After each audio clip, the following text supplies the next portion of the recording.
Komið sæl og velkomin á enn einn fyrirlesturinn í Félags fornleifafræðinga og námsbrautar fornleifafræði og Þjóðminjasafnsins nýjar rannsóknir í íslenskri fornleifafræði.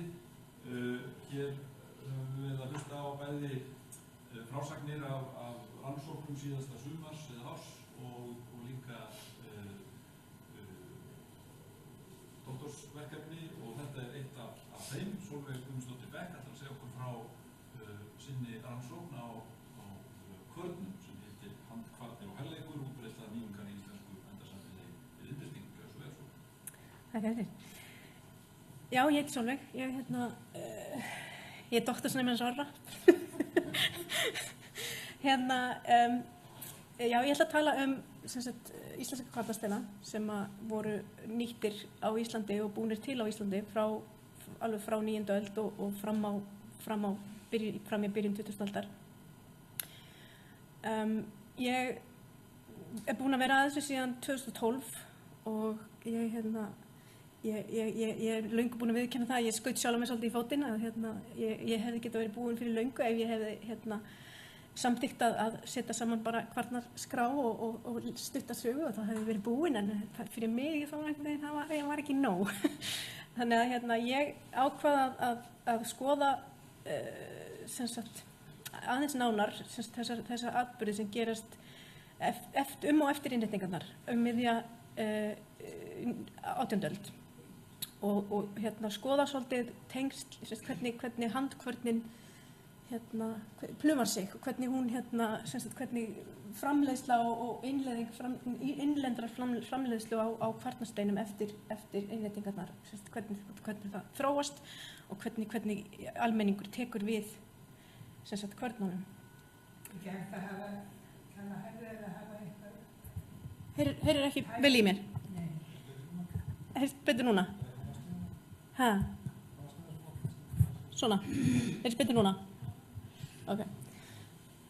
Já, safnið mitt samanstendur af 490 kvörnum og kvarnarbrotum, og 75% af safninu eru innlendar kvarnir og 25% af þeim eru erlendar.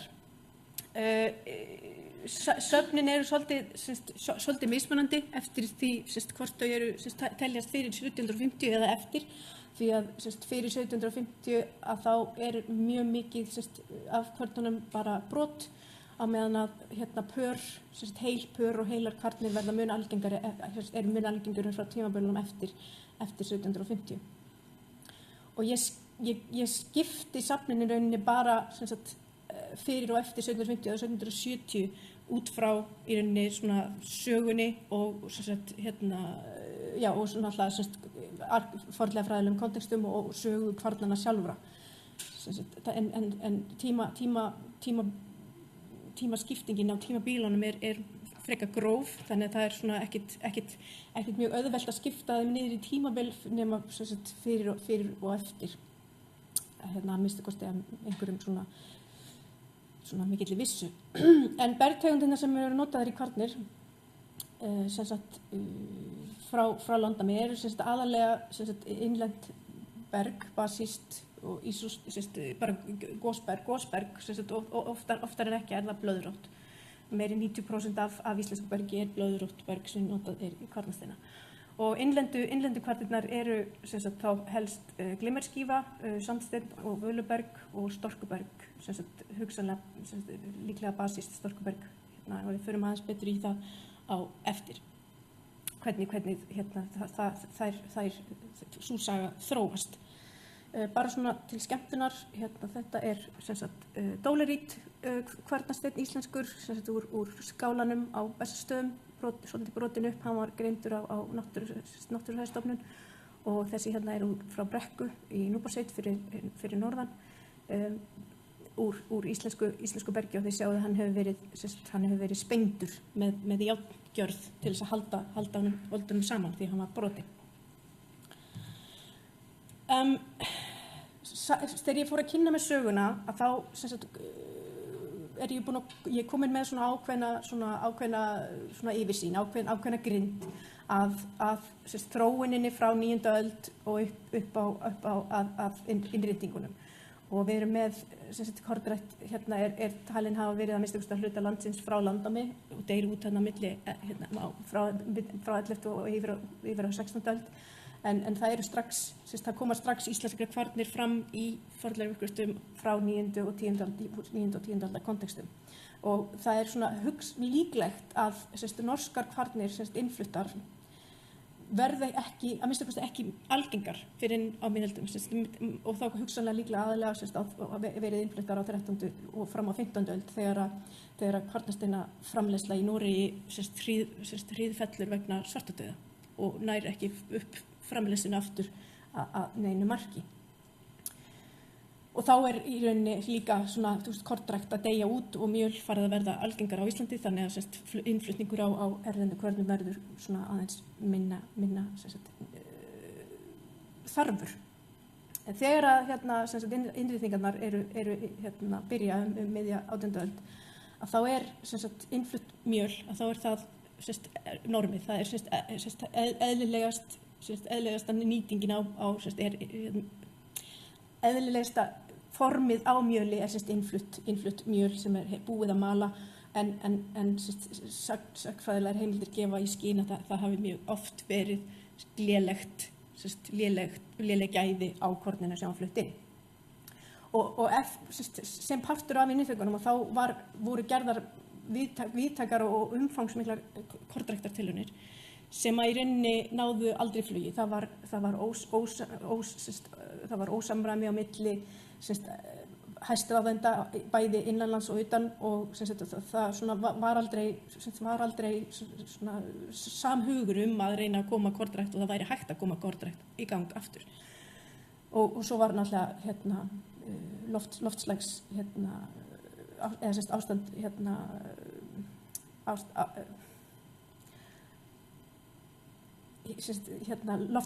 ástand loftslagsins var ekki til þess beint til þess fallið á þessum tíma að taka upp innlenda kornrækt. En eftir að þeir eru búnir að svona sannreyna að miklu leyti að innlend kornrækt sé ekki hún sé ekki það sé ekki hægt að taka upp innlenda kornrækt og hún mistókst að þá er ákveðið, þá er Skúli Magnússon, hann kemur með þá uppástungu að í kringu 1767 að flytja inn ómalað korn þá frekar og flytja inn handkvarnir frá Noregi og það virðist vera þessa hugmynd biskupar, sýslumenn og stiftandmenn, þeir virðast svona, það virðist í skjölum, gömlum skjölum og það virðist svona almennt miklu meira samlyndi og svona kannski meira svona samþykki fyrir þessari leið sem þá hugsanlegri lausn á þessum lélegu gæðum á mjölinu. Þannig að þeir strax þarna í kringum 67 þá er farið að flytja inn ómalað korn. Það er því miður ekki hægt að segja til hverjir tóku við þessu ómalað korn eða hverjir byrjuðu, kannski fyrir utan Skúla Magnússon sem tóku til við að mala kornið í kvörnum. En þá erum við komin á það stig að það er fólk er óánægt með mjölið og vill fá breytingar. Og það er samlyndi þessa hugmynd að flytja inn ómalað korn og kvarnir en það er þannig þegar að þeir byrja þetta verkefni að þá eru kvarnir þegar til staðar í landinu. Það eru þekkt dæmi það að það hafi verið maltkvarnir nýttar til þess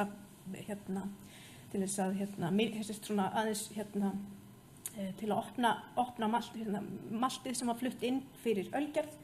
Þannig að á heldri kirkjustöðum og heldri heimilum og það voru líklega til einhverjar maltkvarnir og það eru heimildir til það eru sett fram dæmi íslenskar maltkvarnir og svo eru í Skaftafellssýslu og það eru framleiddar íslenskar kvarnir. Þannig að við erum með dæmi innlenda framleiðslu til staðar þegar að þessi hugmynd kemur fram og það eru svona maltkvarnir sem að gætu hugsanlega virkað. Reyndar rannsóknir á þessum maltkvörnum gerðu það sem voru gerðar í Danmörku gáfu það til kynna að þær voru ekki hentugar fyrir mölun á byggi eða rúg en þær voru samt svipaðar í útliti og þær sem komu á eftir.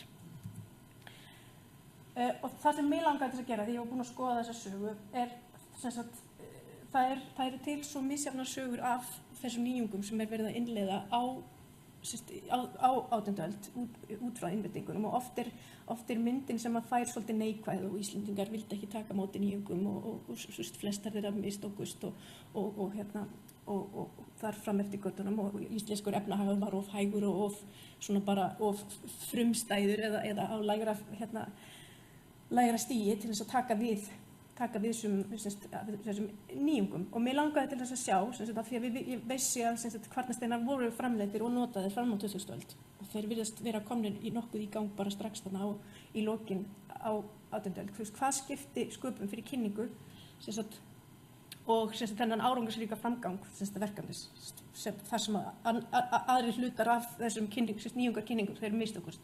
Hverjir tóku þátt í verkefninu og hvaða áhrif höfðu þeir á framgang verkefnisins og hvort að urðu breytingar í hönnun og útliti kvarnasteinsins fyrir og eftir þessa viðreisn á þessari innlendu framleiðslu. Það voru svona þessar helstu spurningar sem mig langaði til að svara. Og ég þurfti að finna einhvern svona ramma til þess að fá einhverja hugmynd að hvaða þætti ég þyrfti að skoða til þess að vera vissum að ég væri að skoða allar hliðar á málinu. Þannig ég fengi heildarmynd af því hvað skiptir máli í svona innleiðingu á nýjungum og hvað ekki. Og ég fann eitthvað sem kallast í Innovation Diffusion Paradigm sem upprunnið í bandarískri mannfræði og landsbyggðarfélagsfræði. Og þetta er svona rannsóknargrind sem var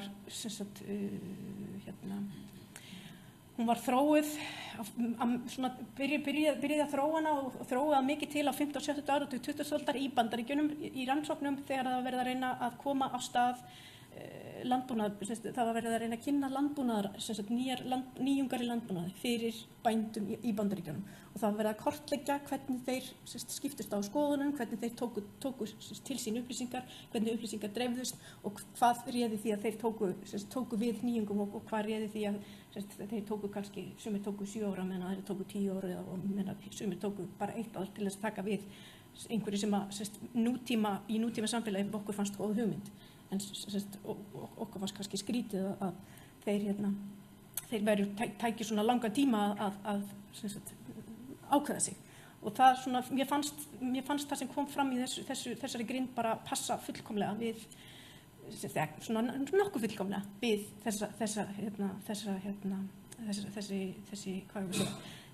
þessa atburði þarna á seinni hluta 18. aldar, skulum við segja.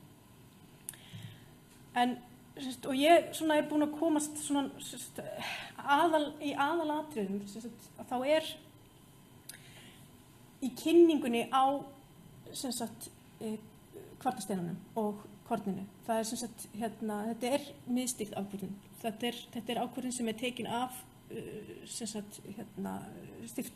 stiftyfirvöldum. Þetta er Skúli Magnússon Skúli Magnússon og Finnur og Þórdal og þessi kallar sem eru þarna efstir á blaði á þessum tíma sem að ákveða að þetta sé góð hugmynd og koma á stað innflutningi á korni, ómöluðu korni.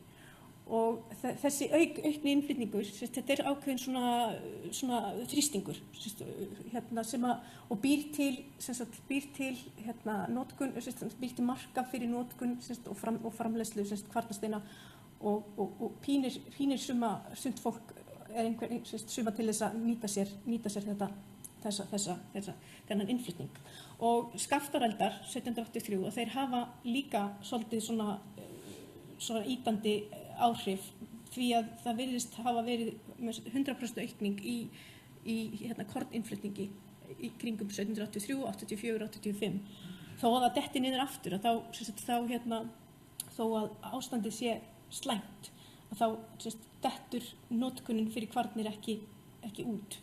Því að ef þeir ætla að nýta kornið í mjöl og brauð þá þurfa þeir að mala það á einhvern hátt.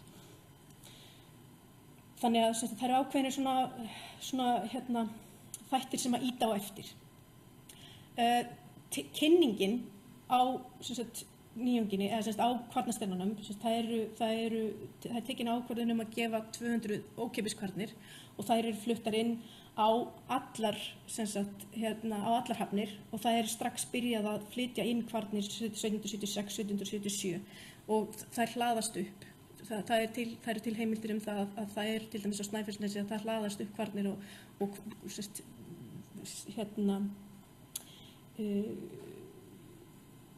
kaupmenn neita að taka við íslenskum kvörnum vegna þess að þeir þurfa að losna við það sem er flutt inn og það er alveg á þannig að 5 árum eru fluttar inn held ég 600 eða 700 kvarnir á stuttu tímabili. Þannig að það er sprenging í innflutningi og ríkið, danska rentukammerið, það ákveður að setja, það er náttúrulega margir að fá verðlaun á þessum tíma fyrir alls konar vinnu en fólk, það voru líka karlmenn smiðir sem að fengu verðlaun fyrir að hefja, gera tilraunir með kvarnasmíði og sem að hefur líka, sem hvatti fólk líklega til þáttöku og allar þessar innflutningur á herlefnu kvörnum og að dreifa þeim á allar hafnirnar og sýslumennirnir sáu að dreifa þeim og sjá til þess að þeir kæmust til fólk sem að geti þá sýnt fordæmi að þeir auka sýnileikann og aðgengi og gefa fólki í kring í nálægð við þá sem að taka við þessum kvörnum að þeim gefa þeim svona nasaþefinn af því hvernig þetta gæti virkað og hvort það myndi virka fyrir þau og það er líka tekin ákvörðun að almenningi er gefin lausum taumur. Það er engar reglur settar það hvort þú átt að kaupa kvörn eða hvort þú mátt framleiða hana eða hvort þú þarft að skila henni til kaupmannsins. Þú máttir bara, þú máttir útvega þér kvörn, hvernig sem að þú gast farið að því, hvort sem bjóst hana til, keyptir hana hjá nágrannanum eða fórst til kaupmannsins og keyptir hana. Þannig að það voru svona, litlar hömlur á framleiðslunni. En góð kynning er ekki nóg. Ísland er náttúrulega þekkt fyrir lágt þróunarstig í ferðamátum eða ferðamáta og það var lítill sem engin póstþjónusta og engin fjölmiðlar á þessum tíma sem að náttúrulega hægir mikið á upplýsingaflæði og útbreiðslu upplýsinga svona hvaða nýjung sem en vegna þess að rannsóknir hafa sýnt að fjölmiðlar og svona almenn kynning á upplýsingum nýjungar, hún hefur engin áhrif á það hvort fólk tekur við nýjungum eða ekki. Þannig að það eru víðtæk og tíð persónuleg samskipti á milli þessara fáu og samofnu stétta sem á Íslandi, milli amtmanna, milli sýslumanna, milli presta og sýslumanna, milli presta og almennings, að það gerir Ísland og þetta eru fáar stéttir og það eru mikil flæði fólks milli landshluta að það gerir Ísland að góðum stað fyrir miklu auðveldar upplýsingaflæðið en það er líka mun áhrif, þessi persónulega samskipti eru líka mun áhrifaríkari til þess að hafa áhrif á það hvort þú tekur ákvörðun það hvort þú tekur við nýjunginni eða ekki. Þannig að þó að persónulega samskipti og upplýsingaflæði hafi tekið miklu lengri tíma á Íslandi að þá var það mun áhrifaríkara. Og ef maður skoðar þetta er svona bara einhver auka hugsun sem ég setti þann inn að það er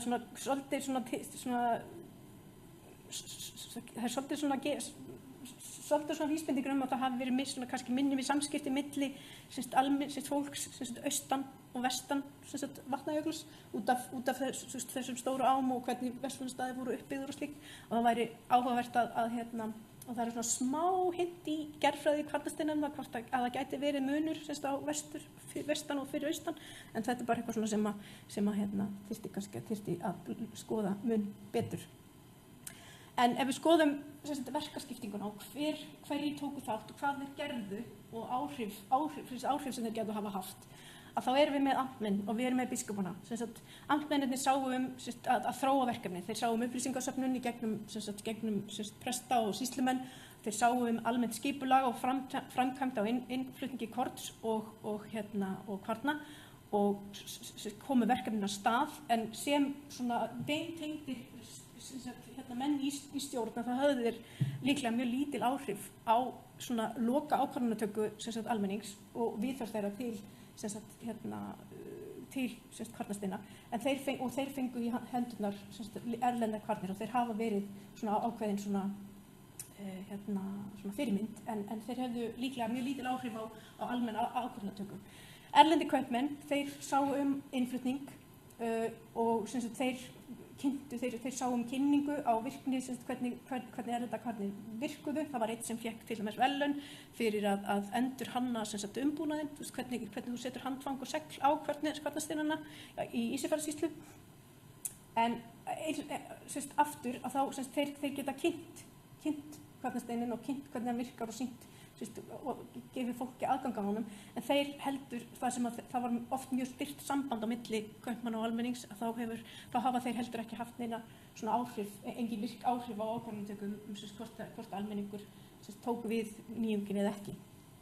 Og svo það sýslumennirnir, þeir voru tengiliðurinn við amtmennina og þeir sáu upplýsingasöfnun innan sýslu og samskipti milli efri stiga og neðri stiga, og þeir sáu þeir fengu, það voru þeir sem dreifðu fríu kvörnunum og þeir fengu sjálfur í hendur erlenda kvarnir.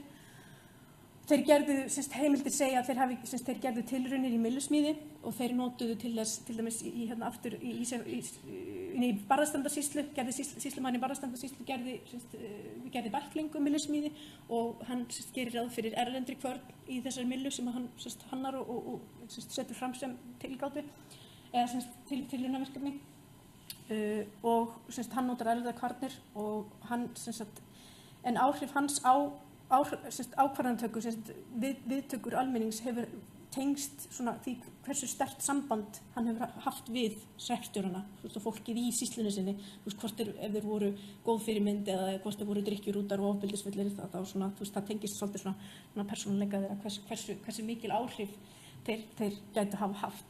Og ég þarf að taka fram að þetta er allt mjög svona tengt, innantengt.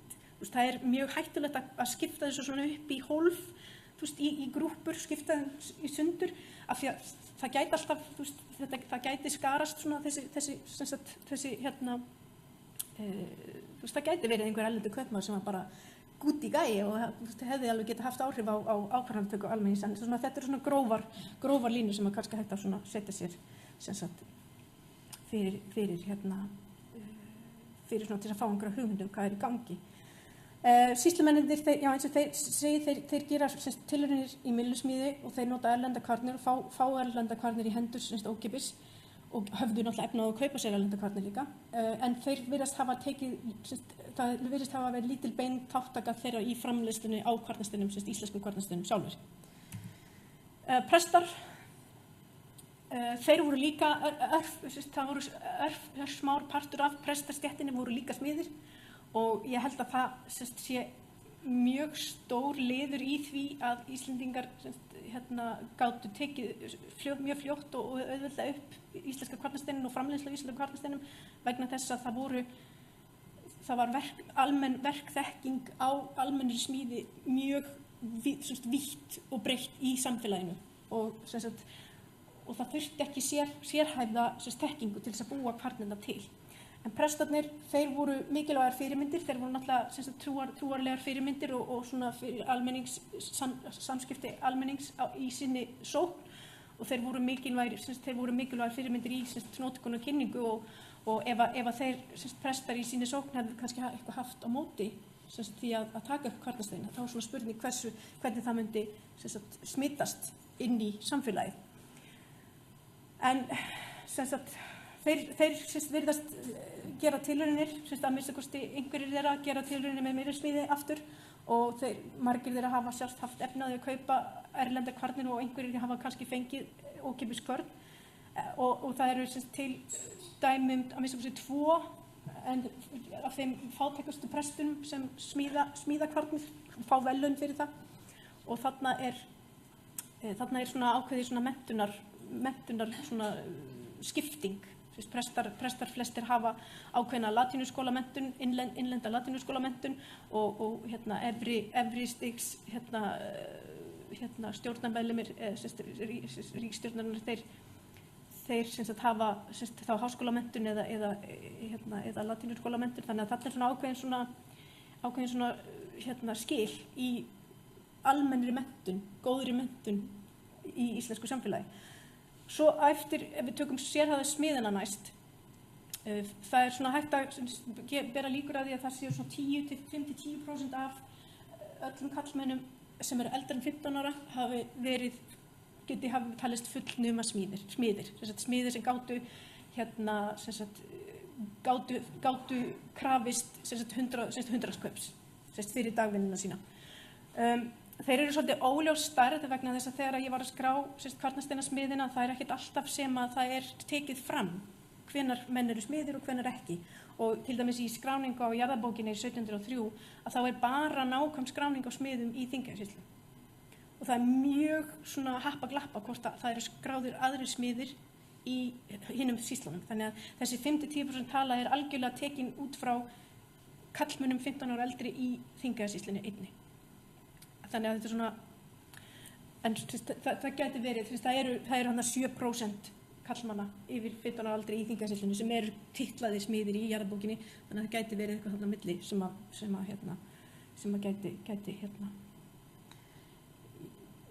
gæti hafa lent. En eins og ég segi, þeir eru svolítið óljós stærð, við vitum ekki alveg hversu mikið þeir tóku þátt í framleiðslu kvarnasteina, en það eru nokkrir sem eru titlaðir smiðir sem fá verðlaun fyrir kvarnasmiði. Þannig að það eru líklega einhverjir af þessum sérhæfðu smiðum sem eru kannski járnsmiðir eða málmsmiðir eða gullsmiðir eða slíkt sem að taka þátt í að koma framleiðslunni á stað. Og þeir, en eins og ég segi, almenn smiðsþekking og verkþekking var svona nokkuð algeng, en þessi sérhæfðu smiður gætu hugsanlega haft einhverja verkmenntun, kannski ekki opinbera verkmenntun, en einhverja svona langtíma menntun og reynslu. Hreppstjórarnir eru næstir og hreppstjórarnir eru mjög oft svona heldri bændur og smiðir. Það eru, held ég, minni mig hvort það eru hreppstjórar eru 15% af þeim sem eru titlaðir smiðir í þeim sem eru þekktir hafi búið til kvarnasteina, og ég man ekki hversu margir og ég held að þessi tala hún passa mjög vel við það að 15% þjóðarinnar hafa líklega verið hreppstjórar, kallpeningsins, skulum við segja. En þeir hafa verið mjög mikilvægir fyrirmyndir. Sýslumaðurinn hefur samband við almenningi gegnum hreppstjórana, og þeir eru bændur eins og undirsátar sínir, og þeir eru smiðir og þeir hafa smiðsþekkingu að hluta til. Þeir hafa aðgang og kannski efni á erlendu körnum, en þeir tóku líka samkvæmt heimildum virkan þátt í framleiðslunni. Þannig að þeir eru svona bæði mikilvægar fyrirmyndir í kynningunni, kynningu og notkun á kvarnasteininum, en tóku líka virkan þátt í framleiðslunni. Og svo það almennir bændur og minnumenn á meðaljörðum með almenna verkþekkingu. Það eru þeir í rauninni sem að taka mestan þátt í íslenskri framleiðslu á kvarnasteinum. Og sem sýnir okkur bara að það virðist hafa verið lítil þörf fyrir þessa sérhæfðari smiði í að taka upp kvarnasteinin og framleiða kvarnasteinin. Og það það má benda á það að þegar svona hlutir eru kynntir inn í samfélaga, þá eru þeir ríkari, og þeir sem eru ekki á móti því að taka áhættu og eru svona hugmyndaríkir og kannski svolítið svona ævintýragjarnir, að það eru þeir sem að byrja á að gera tilraunir í að búa til nýjung. Þegar það eru margir kannski innan ákveðins hóps sem eru búnir að búa til kvarnirnar og það komið reynsla á hlutina, að þá eru seinni parturinn af þeim sem að taka upp nýjungina, að þá eru þeir kannski ekki að prófa það sjálfur, heldur þeir eru búin að sjá á nágrannum sínum að þetta virkar og þá taka þeir bara upp nýjungina, búana til eða kaupa hana á þess að þurfa að hugsa sig mikið Þannig að það eru fyrstu örfáu prósentin sem að prófa og gera tilraunir og ganga fyrir og svo meira og meira eru það bara fylgjendurnir sem að feta í fótsporinu og fylgja svolítið svona eftir. En það er ekki nóg að kynna og taka við og prófa heldur þarf nýjungin að vera nytsamleg og það í sjálfstyrktar samfélagi þá nytsemi mjög vítt hugtak því að það ekki, við getum ekki hugsað út frá svona nútíma sjónarmiði að þetta kostaði lítið og þá eða mikið og þá er ólíklegt eða líklegt að hann hafi tekið hann upp vegna þess að en það er líklegt að hún hafi svona átt greiðari leið inn í samfélagið vegna þess að þetta kvarnastættin á sér forsögu í samfélaginu og það er ákveðin óánægja með mjölið og það er kall á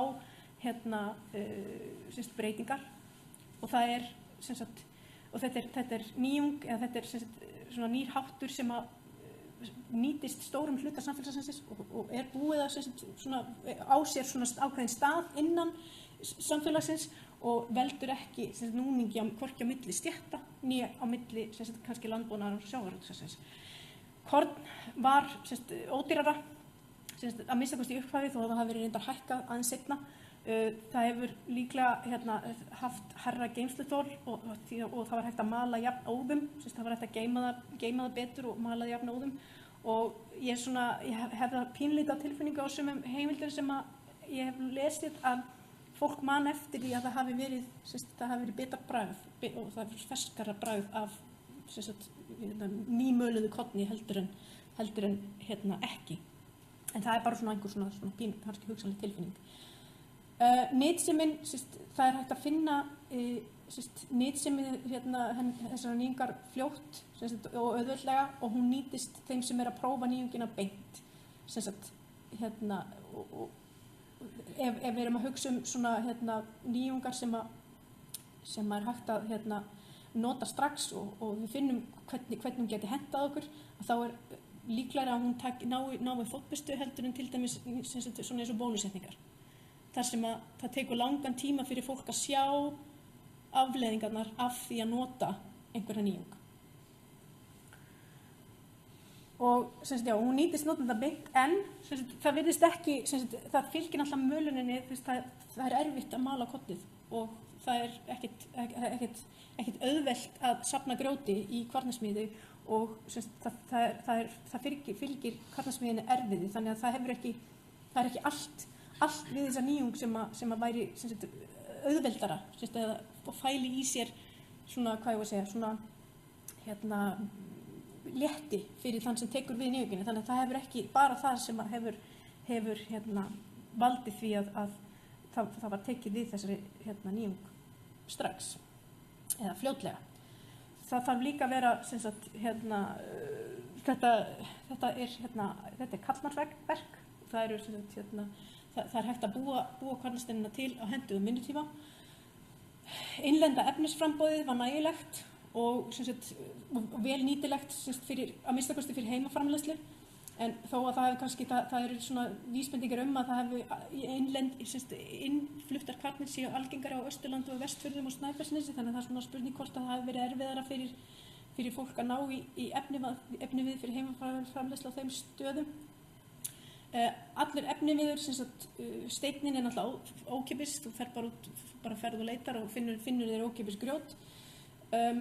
Það annarkvort var notað timbur í seglin og handföngin og þannig að og það hefur mjög líklega verið hægt að notast við birki í báðum tilvikum og ef það hefur verið notað járn eins og var gert seinna að þá er mjög líklegt að það hefur verið vel hægt að bræða og endurnýta brotajárn eða eitthvað ónýtt til þess að búa til handföng og segl. Þannig að það þarf ekki að hafa verið svona, hvað ég var að segja, dýrt að búa til kvörn og kvarnindar heimildir benda til þess að kvarnindar hafi einfaldlega verið búnar til með hamri og mitli þannig að tæki og tól voru til staðar og þó að það hefði kannski þurft að flytja inn verkfæri til að byrja með, þá var þekking í verkfæragerð og Íslendingar hefði auðvitað geta búið til sín eigin verkfæri, þannig að þekking og efniviður hefði líklega ekki verið vandamál. Til þess að, svo við nefnum aðeins fleiri hluti sem að þarf að hugsa til ef að framleiðslan á að endast, endast til frambúðar, ná að halda í til frambúðar, að þá var kvörnin líklega mjög hentug í vöru- og vinnuskiptum. Hún féll bara mjög vel inn í þessi vöruskipti og vinnuskipti sem voru hefðin í innlendu samfélagi.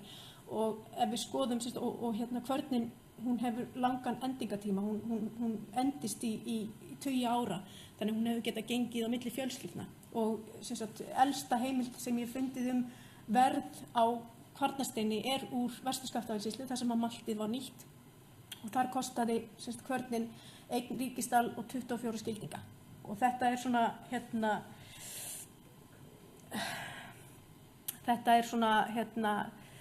það er hægt að, kannski ef maður skoðar búalög, að þá er kannski hægt að fella Kvarnasteinana inn í flokk með svona stærri verkfærum, svona eins og ljáir, orf og ljár eða rekur. Þannig að ég hugsa að verð á íslenskum, svona hærra verð á íslenskum kvörnum hafi verið kannski svona ekkert óyfirstíganlegt, að minnsta kosti fyrir meðalbónda, til þess að eignast innlenda kvörn. 1783 og þá er verðið mjög svona á reiki, þetta er aðalega upplýsingar þetta eru upplýsingar úr öllum sýslunum, en þá aðalega úr Rangárvallasýslu, þannig að verðið er svona reikandi og þetta er svona frá, hvað ég að segja, efri parturinn er kannski verð á haustlambi. Þú gæti fengið góðan kvarnastein fyrir haustlamb. Þannig að verð á íslensku kvarnasteini hefur líklega ekki verið þröskuldur. Á meðan að innfluttar kvarnir voru dýrari. Og ef maður hugsar vinnuframlag, að ef við gerum ráð fyrir því að þessi ríkisdalur og 48 skildingar tengist eitthvað vinnunni sem tekur að búa til kvarnasteina, þá hefur dagsverk þú gast fengið 4 álnir fyrir 1 dagsverk. Þannig að, og 4 álnir voru svona það bil 1 ríkisdalur. Þannig að íslensk kvörn hefur kannski verið 1,5 til 2 dagsverk að búa til. Ef við hugsum út frá þeim vinkli. En það er ákveðandi, það er þekkt í rannsóknum á útbreiðslu nýjunga að þegar nýjung nær nægilegri útbreiðslu í samfélagi, að þá þarf eiginlega ekki að gera neitt meira, vegna þess að hún dreifist bara, hún heldur áfram að dreifast ósjálfrátt bara undan eigin skriftunga og samskiptum fólks og hún gerir það bara, hún heldur bara áfram að dreifast sjálfvirkt þangað til hún er búin að ná fullu ná til allar þeirra sem að geta tekið við henni, skulum við segja. Og ef við pælum í því að þarna í kringum 1783 að þá er til dæmis eins og Rangárvallasýsla og Árnessýsla, þeir virðast, það eru tvær svona stóra landbúnaðarsýslur sem eru búnar að taka við og komnar með yfir 200 kvarnasteina og eru greinilega að nýta sér kornið og búa til kvarnasteina. Og ég veit að heimildir gefa til kynna að Eyjafjarðarsýsla hafi líka verið frekar opin fyrir þessari breytingu.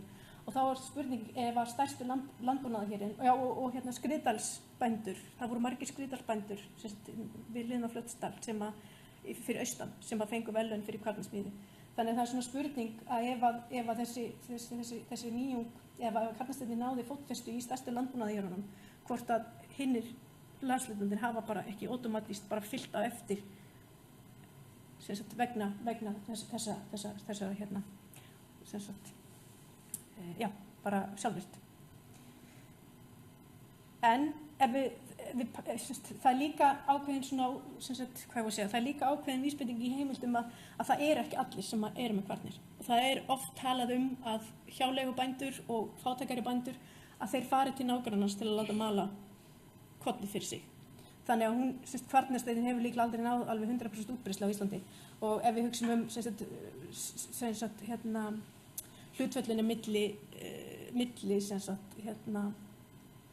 ef við hugsum hlutföllinu á milli lögbíla og hjáleiga, að það eru svona kannski hjáleigunar kannski svona 15% af öllum bæjum, og þá verður kannski spurning hvort að minnsta kosti 10-20% heimila á Íslandi hafa aldrei verið með kvarnastein. En það er bara svona, svona bara hugdetta. Ef við hugsum afleiðingar af þessari dreifingu, við erum náttúrulega, þegar að kvarnasteinninn dreifist, þá verður, myndast ákveðin landfræðileg dreifing á kvörnunum, á fornleifinni, skulum við segja. En það er í rauninni, þetta er of stutt tímabil eftir 1750, þannig að hvað ég að segja, það er ekki nógu mikið detail í tímasetningunum á kvörnunum eftir 1750 til þess að búa til neina ákveðna dreifingu á tegundum á kvarnasteinum. En þetta er nýjung, sem er hægt að leiða og taka móti innan samfélagsins. Það var fólkið sem tók við og sá framleiðsluna, og því var ekki, þessari nýjung var ekki ýtt ofan í kokið á þeim með valdi, og þess vegna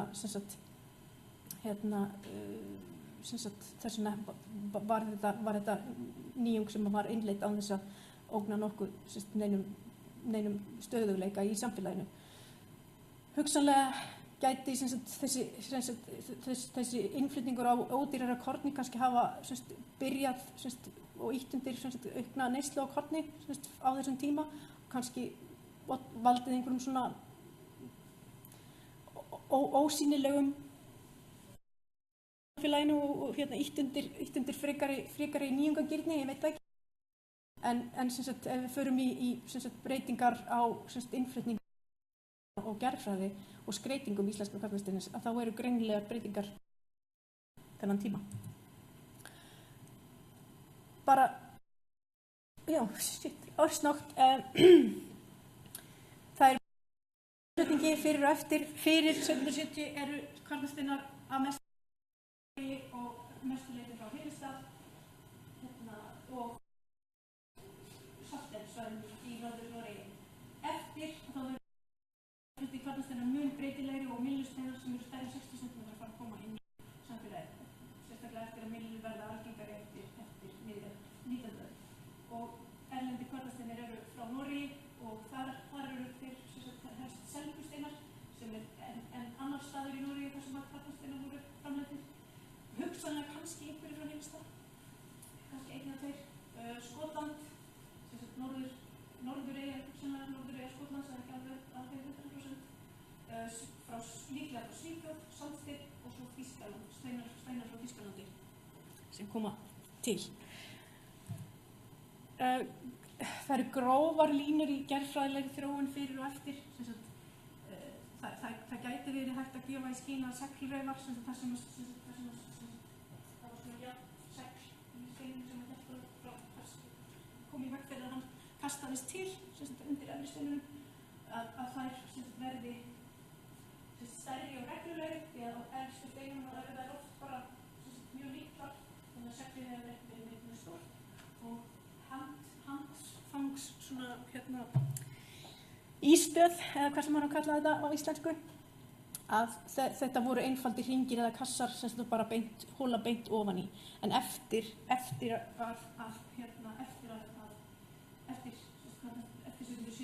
þá koma svona radial slot, svona raufar sem eru höggnar inn í brúnina, eins og við sjáum hérna. Hérna er svona raufhöggin niður í brúnina, og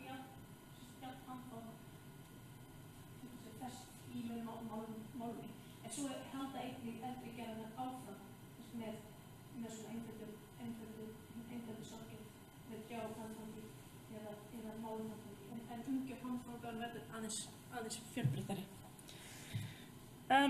Mölunarflöturinn lækkar, það getur verið svona 2 samvirkandi ástæður fyrir því. Sem sagt, það til heimildar sem talaði að maltkvarnir séu mjög líkar venjulegum kvörnum, handkvörnum, nema þær séu meira hallandi, sem að ég tel vera mjög líkleg skýring á því að margar eldri kvarnir eru mjög svona djúpar. Það er höggvið inn í þær, þannig að mölunarflöturinn hallar inn. En eftir því sem að tíminn líður, að þeim algengari verða kvarnirnar, þær verða flatar.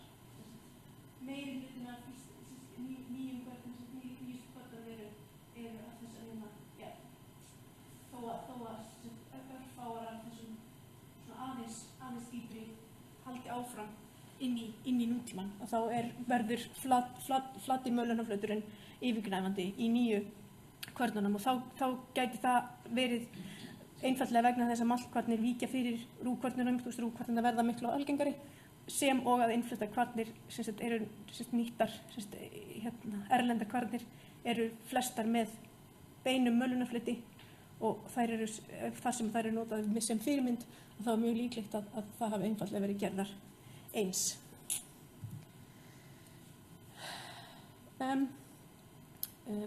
Breytileikinn í gerðfræðinni það er svona kannski ekki kannski auðvelt að koma auga á neinar greinilegar línur í útlitinu, en þær margar þeirra eru mjög svona basic og grófar, og margar hafa náttúrulega fleti þar sem hefur greinilega ekki verið neitt unnið af þeim. En það eru vísbendingar um það, til þess að þetta er Skálholt og Suðurgardamynni, og það eru líka svona skreyttar kvarnir frá Bessaströnd sem eru svona aðeins meira fáaðar útlit, sem að getur gefið til kynna þegar kvarnirnar verða einungis hluti af svona þessum heldur stöðum, og þá sé meiri tími og fyrirlagð í að búa til kvarnsteina, en svo verður safnið aftur mjög svona basic þegar það kemur á 1920. öld, þó að það séu smá vísbendingar um það í nágrenni Reykjavíkur til dæmis, að það verði mjög svona standardæst. Það verður bara flötkvörn og ekkert svona, bara engar skreytingar eða neitt, þetta er bara flötkvörn, einföld búið mál. En ef við skoðum skreytingarnar, þá er mjög greinileg breyting. Fyrir í kvörnum sem eru líklega fyrir 1770, þá eru skreytingar, þetta eru hringir sem eru skortir ofan í kvarnar, svona mjóar skorur í hringi og strik, og uppgleyptir kragar í kringum handtökin. Þetta eru svona þessar algengustu skreytingar fyrir, en eftir þá breytist það skiptir algjörum gír, og fyrir í vilja vera ártöl og krossskreytingar eru mjög algengar, upphafsstafir, þó að örfáir, til dæmis í svartafestinsinni, sýnir svona uppgleypta kraga í kringum handtökin. Það var svona kannski vottur af gamla aðferðum, og svona brúnir, svona skornar brúnir sem verða af svona þessum helstu skreytingum. Það er svona munurinn á skreytingunum. Bara svona ekki alveg tilbúin með niðurstöðuna enda 100%, en á Íslandi að þá mátu bændur nýjungar út frá persónulegri reynslu og í samvinnu við ættingja og vini og nágranna, og þeir höfðu engar forsendur til að meta nýjungar og hluti sem var ýtt á þá nema út frá eigin aðstæðum og hvernig þær nýttust þeim sjálfum. Og bygging íslensks bændasamfélags myndi ég segja væri sérstaklega vel uppbyggt fyrir árangursríka kynningu á nýjungum sem þótt að hafa verið hægfara, þannig að það að upplýsingar sé ekki að flæða þarf ekki að vera ástæða fyrir því að nýjungar það er ekki verið að taka við sumum af þessum nýjungum. Almenn verkþekking og reynsla á svona almennum verkum gæti hafa átt stóran part í því að kvarnirnar urðu, það var auðvelt að taka við framleiðslunni, og nýjungin, það var hægt að aðlaga nýjungina að samfélaginu innan frá án mikilla breytinga og án mikils rifrildis. Það er svona, þannig að þetta er svona helstu, það sem ég hef svona hingað til að minnsta kosti. Takk fyrir.